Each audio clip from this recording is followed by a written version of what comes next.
My stepkids said, "You're not needed in our family. Stay out of our decisions." I left them at home and went on a trip alone. Their mother had to explain everything to them. Subscribe to the channel and tell your story in the comments. Now let's dive in. "You're not my dad. I don't have to listen to you." Jake spat those words with a sneer that didn't belong on a 14-year-old's face. His voice cracked, but his contempt was clear. And it wasn't said in a whisper, not muttered under his breath. He made sure everyone in that kitchen heard it. Catherine, his mother, sat at the table, her fork frozen halfway to her lips. Lily, his younger sister, kept her eyes fixed on the glow of her phone, smirking faintly as if enjoying the performance. My son, Ryan, sat across from him, his jaw tightening, eyes darting to me for a reaction. That was 3 months into my marriage with Catherine. I was 41 years old, a man who thought he knew what he was signing up for. I had a son of my own, and she had 2 children from her first marriage. Together, we were supposed to form something whole, something warm, a blended family. That's the phrase everyone likes to use. Blended, as though hearts and lives could be stirred together like sugar into coffee. But that night I learned the truth. Some ingredients don't dissolve. They sink, untouched, to the bottom, and every sip carries the bitterness of separation. Still, I didn't lash out. I didn't slam my fist on the table or raise my voice. I swallowed the words, forced a calm I didn't feel, and told myself it was nothing more than adjustment. That word became my shield, my excuse. Adjustment. Kids need time, I told myself. They'd been through a divorce, the tearing apart of their first family, and now they were asked to accept me as part of a second. Surely resentment was natural. Surely, with enough patience, the hostility would soften. So I tried. I tried harder than I've ever tried at anything in my life. I threw myself into this role with the same discipline I once gave to work, to providing. I spent money I didn't have on family trips, weekends at the beach, movie nights where I paid for popcorn, candy, and drinks as though buying their affection one receipt at a time. I organized dinners, insisting we sit together, telling myself the ritual of shared meals would build bonds where there were none. I drove Jake to practices, Lily to her friends' houses, Ryan to his after-school clubs, shuttling them around like a man desperate to prove he belonged in the driver's seat of this fractured family. I told myself every sacrifice was an investment, that if I just gave enough, if I poured enough love, time, and energy into this fragile structure, eventually it would hold. Eventually they would look at me and see not just the man who married their mother, but someone worthy of respect. But fabric only holds if both sides want to bind. Jake made sure I knew where he drew his line. He would perform his loyalty in the most public ways, asking Catherine's permission for everything, his voice louder when I was in the room. "Mom, can I go out tonight? Mom, is it okay if I use the Xbox? Mom, can I stay up late?" His eyes would slide past me deliberately, like I wasn't even there. It wasn't just refusal, it was performance, a little theater of exclusion designed to remind me of my place. And Lily, sweet-faced, polite to outsiders Lily, was worse. She wielded silence like a blade. If I told her to clean her plate, to hang up her jacket, to take her shoes off the table, she wouldn't move until Catherine repeated the order. My words meant nothing until they were transcribed by her mother's lips. I was a ghost in my own home, a shadow whose voice could not be heard until borrowed by someone else. Ryan noticed. My son, the boy who had grown up with me as his anchor, noticed the double standard. He asked me once, in a whisper sharp with confusion, why the rules bent for them but stayed rigid for him. "Why do I get grounded, Dad?" "But they don't?" His eyes searched mine for an explanation I didn't have the courage to give. I swallowed the answer that clawed at my throat, that their mother excused them, that I was being undermined in my own house, and instead told him it was complicated. But in truth, it wasn't complicated at all. It was simple. I wasn't respected. Not by them and not by her, not in the ways that mattered. Catherine tried to smooth it over. She said things like, "They're still adjusting," or, "Give them time, they've been through a lot." Her words came with gentle touches on my arm, soft smiles meant to reassure me. But each excuse was another small betrayal. because every time she explained away their disrespect, she chose them over me. Every time she asked me to be patient, she was really asking me to be silent, to endure. So I endured. I endured the nights when Jake slammed doors in my face after I asked him to lower his music. I endured Lily's smirks when I tried to talk to her about school. I endured Catherine's silence when I was openly dismissed in front of her. And each time I told myself it was temporary. That with enough time, enough giving, they would see me for who I was. The man who showed up when their father didn't, the man who put food on the table and kept the lights on, the man who wanted nothing more than for all of us to be a family. But hope can be a cruel master, because each month the contempt only grew sharper. Jake's sneers became more open. Lily's silence grew heavier, more deliberate. Catherine's excuses grew thinner, more desperate. And Ryan, my Ryan, began to look at me with questions in his eyes, questions about fairness, about loyalty, about why his father was treated like an outsider in his own house. And me? I smiled when I had to. I played the role of steady provider, patient stepfather, peacemaker. But inside, something was fraying. Respect. That was all I had ever wanted. Not love, not devotion, not the title of dad. Just respect. But in this house, respect was withheld, rationed, denied. And Catherine, whether through fear or weakness, let it happen. Looking back, I see that the warning signs were there from the start, etched into every shrug, every dismissive glance, every cruel little silence. But I ignored them because I wanted to believe in the family I thought I was building. I wanted to believe my sacrifices would mean something. Instead, I was building a house on sand. And the tide was already coming in. It was Ryan who forced me to see what I had been refusing to admit. One night, after another long day of being dismissed in my own home, I found him sitting on the edge of his bed, his small hands clutching a video game controller that no longer worked. The plastic was cracked, one of the triggers jammed, the wires inside rattling when he shook it. His eyes burned with unshed tears, but he was trying to stay tough, the way boys do when they want to look strong for their fathers. "What happened?" I asked, kneeling in front of him. He looked down, his lips tightening before he finally muttered, "Jake broke it." I felt my chest tighten. "On accident?" Ryan shook his head slowly. His voice dropped to a whisper, each word trembling with anger he didn't yet know how to control. He looked at me and said, "Ask your dad to buy you a new one. That's all he's good for anyway." The words hit me harder than a fist. For years, I had told myself it was just adjustment, just a phase, just the natural resistance of children being asked to accept someone new. I had swallowed disrespect, endured indifference, convinced myself that patience was the noble path. But hearing Jake's sneer repeated in my son's broken voice made everything clear in an instant. I wasn't a stepfather to those kids. I wasn't even a man in their eyes. I was a wallet, a name on a bank account, provider without authority, a ghost whose presence was tolerated only because of the comfort it paid for. Cold clarity settled in my chest. Not the hot, blinding anger of the moment, but something sharper, steadier. A knife rather than a flame. That night at dinner, the tension was heavy enough to choke on. Catherine sat across from me, serving food with the false brightness of a hostess trying to keep a crumbling party alive. Jake lounged in his chair, chewing loudly, smirking whenever his mother laughed at one of his half-hearted jokes. Lily barely looked up from her phone, scrolling with one hand while pushing food around her plate with the other. Ryan sat silently, his eyes down, shoulders drawn tight. I tried one last time to impose some kind of order. "Lily, put the phone down at the table," I said firmly. She didn't move, didn't even glance at me. "Lily," I repeated. Her eyes flicked to her mother. Catherine sighed softly and said, "Honey, listen to him. Put the phone down." Only then did she obey, setting it aside with exaggerated slowness, her gaze daring me to call it respect when we both knew it was defiance disguised as compliance. Jake leaned back in his chair, watching me with open mockery.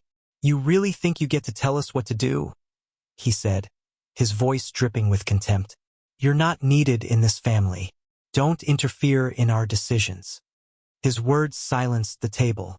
Even Catherine froze, her fork suspended in the air, her eyes darting between us. Ryan looked up, his small face pale, waiting to see how I would respond. I stared at Jake, and in that moment, the last thread of restraint snapped. I had carried this family for 3 years, paid their bills, funded their trips, given them the life they flaunted. I had bent over backward to show them kindness, to prove myself, to earn respect that should have been mine by simple virtue of presence. And in return, I had been treated like furniture, used, ignored, dismissed. But now, in front of my son, Jake had declared the truth plainly. I was nothing. And if I was nothing, then I had nothing left to lose. I didn't argue. I didn't raise my voice. I stood, slowly, deliberately, and walked out of the dining room. Catherine called after me, her voice uncertain, but I didn't answer. I went upstairs, pulled a suitcase from the closet, and began to pack. A few shirts, some pants, toiletries, nothing more than what I needed to be gone. When I came back down, bag in hand, the family was still at the table. Ryan's eyes widened with confusion. Catherine stood abruptly, her voice cracking. "What are you doing?" "I'm leaving," I said simply. Her mouth fell open. "Leaving? For how long?" "As long as it takes." Jake snorted, trying to hide his surprise behind bravado. "Good. Don't come back." But I saw the flicker in his eyes, the uncertainty beneath the sneer. Catherine's voice rose, panicked now. "You can't just walk out. What about the bills? The kids' needs? Our plans?" I looked at her, my face calm, my voice colder than it had ever been. "Ask their real father. Ask the man whose blood they claim when it suits them. Ask the one whose authority they respect. Because according to your son, I'm not needed here." Her lips trembled. "That's not fair." "Fair?" I cut her off. "Fair is what I've been giving for years while being treated like a stranger in my own home. Fair is covering every expense, every trip, every meal while being told I have no rights. This is the consequence of your silence, Catherine. You let them treat me like this. Now you can live with it." I turned to Ryan, kneeling so my eyes met his. His face was pale, frightened. "This isn't about you," I told him softly. "You're my son. That never changes. But I won't let you think it's right for a man to be used and disrespected in his own house. I won't let you grow up believing this is what a father deserves." He nodded slowly, tears brimming in his eyes. I stood, slung the bag over my shoulder, and walked out the door. The night air hit me like a slap, cool, heavy, real. Behind me, I heard Catherine's voice rising, Jake shouting, Lily's high-pitched complaints. Ryan's voice was the only one I didn't hear, and that broke me more than anything else. I got in the car and drove. No destination, no plan, just distance. The road stretched out before me, endless and dark, and for the first time in years, I felt free. Not happy, not vindicated, but unchained. As the miles rolled by, I thought about what awaited them without me. The bills piling up, the trips canceled, the Wi-Fi cut off when payments stopped, the little luxuries that had come to feel like entitlements suddenly vanishing. Catherine would have to explain. She would have to tell her children why the man they dismissed as irrelevant had been the one holding their world together. And only then, only in absence, would they understand what I had been all along. Not a wallet, not a stranger, the foundation, and they had chosen to spit on it. The night I left was only the beginning. When I walked out with my bag, I thought it would be a few days, a week at most, a pause to let Catherine and her children feel the weight of my absence. But absence has a way of reshaping everything, carving truth into spaces where denial once lived. And I was not just absent from the dinner table. I was absent from their lives in every practical, material way. The first day Catherine called me. Her voice was clipped, rehearsed, like she was trying to keep the panic out of it. "Where are you?" she demanded. "On the road," I answered simply. "When are you coming back?" "When I feel like I'm needed." She didn't like that answer. She tried again. "The kids are confused. They don't understand why you left like this." I let the silence hang, then replied, "They told me why I should leave. They said I'm not needed. I'm giving them what they asked for." Her voice cracked then, but she tried to hide it with anger. "You can't just abandon us." "Abandon?" I almost laughed. "No, Catherine. Abandonment is when a man gives nothing. I've given everything. This is me stepping back so you can all see what my everything was worth." I hung up before she could reply. The second day, the calls multiplied. Catherine again. Then Ryan, his voice breaking, whispering into the phone that he missed me, asking when I'd be home. That one cut deep. I told him gently, "Soon, promise, but you'll understand why I had to go." Jake called once too. His voice wasn't soft or pleading. It was angry, defensive, spitting insults down the line. "You're pathetic, running away like a coward." I didn't answer him. I let his words dissolve into static. But I knew. The anger was fear in disguise.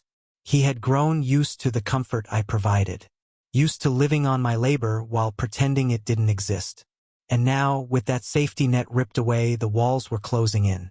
By the third day, Catherine's tone had shifted from anger to desperation. "The bills are due," she admitted, her voice low, humiliated. "The mortgage, the utilities. You know I can't cover all of this alone."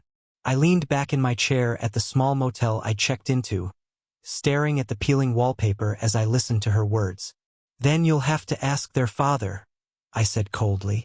"You know, the man they claim as theirs. The one they insist is the only one with a say." "He won't help," she whispered.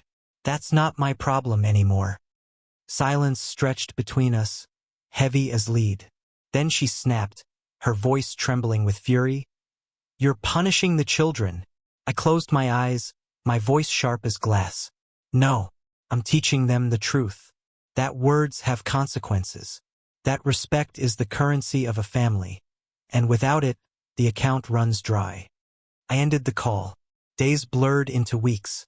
I drove aimlessly, rented small rooms in quiet towns, ate alone in diners where nobody knew me. The solitude was heavy, but it was also clarifying. For the first time in years, I wasn't surrounded by contempt. For the first time, my silence wasn't filled with someone else's disrespect. Meanwhile, the storm I had left behind grew. Catherine left voicemails that started sharp, then softened, then turned into tearful confessions. "They don't understand why you left," she said in one message. "Jake's angry all the time. Lily cries when she thinks I'm not watching. Ryan keeps asking me what he did wrong. Please just come home and we'll fix this." But fixing requires recognition. And she still hadn't admitted the truth, that she had let her children treat me like nothing, and now she was paying the price for her silence. One night, after nearly 3 weeks away, I got a message from Ryan. His voice trembled as he whispered into the phone. "Dad, Jake and Lily, they said you're not coming back. They said we don't need you, but we do. I do. Please come home."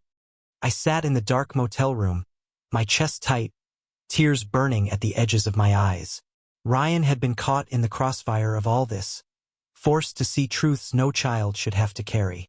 And I realized then, leaving wasn't just about punishing Catherine's kids. It was about showing my own son that a man doesn't stay where he is disrespected. That love doesn't mean being a doormat. That strength sometimes means walking away. But the longer I stayed away, the more Catherine and her children began to feel the absence in ways they couldn't ignore. The little trips were canceled. The outings ended. The credit cards stopped working for the extras they took for granted. Suddenly, reality came crashing down. The man they dismissed as irrelevant had been the one making their lives possible. Jake tried to cover it with bravado. He boasted to his friends that he didn't care, that he didn't need me.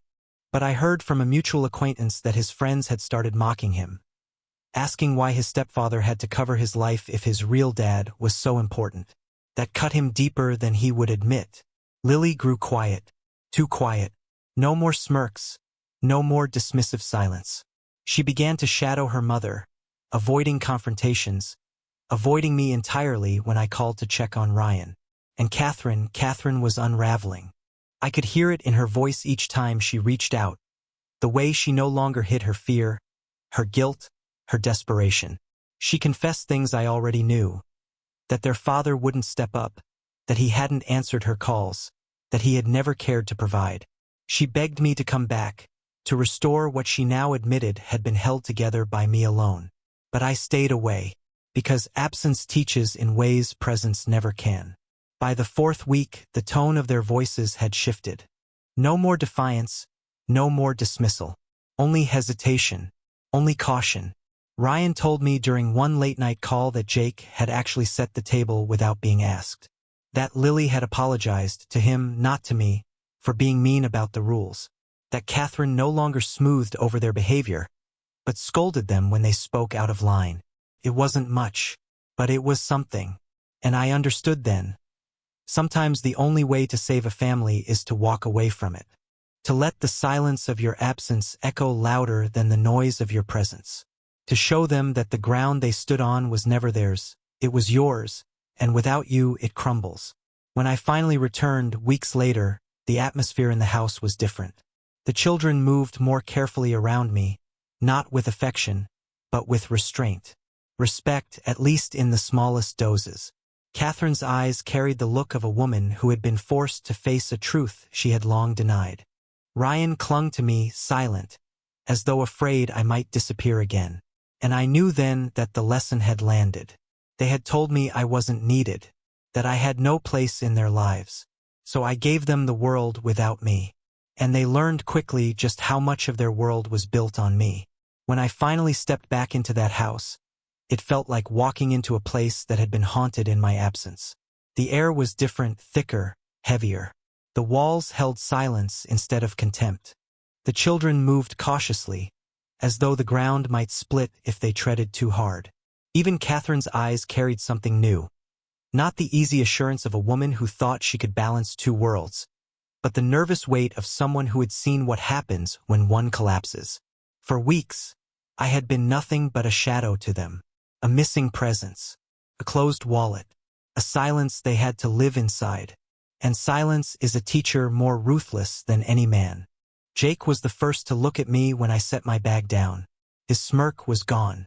In its place was hesitation, like he was searching for the right script and realizing he no longer had one. He muttered a greeting, barely audible, his eyes darting away the moment they met mine. For the boy who once told me I had no rights, the weight of those words now hung visibly on his shoulders. Lily lingered by the doorway, her phone in hand but unused. She glanced at me the way someone might glance at a storm cloud, careful, wary, expecting lightning if she said the wrong thing. She didn't roll her eyes. She didn't smirk. She just stood still, waiting.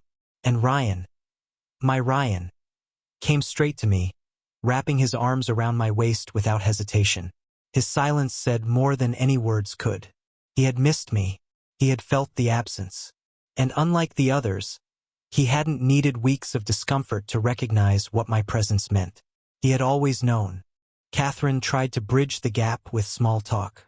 "You're back," she said, forcing a smile, her voice too light, too rehearsed. "We weren't sure when to expect you." I looked at her carefully. Her face was tired. Her shoulders sagged with exhaustion I knew wasn't just from the chores and the bills. It was from carrying the consequences of her silence. She had shielded her children from accountability for so long, and when I stepped away, the weight had fallen squarely on her. "I came back," I said flatly, "but not to the same house I left." Her smile faltered, and she nodded slightly, as if admitting the truth without daring to say it. The days that followed were not the same as before. The mockery had gone quiet. The defiance was muted. Even the smallest exchanges carried a new weight.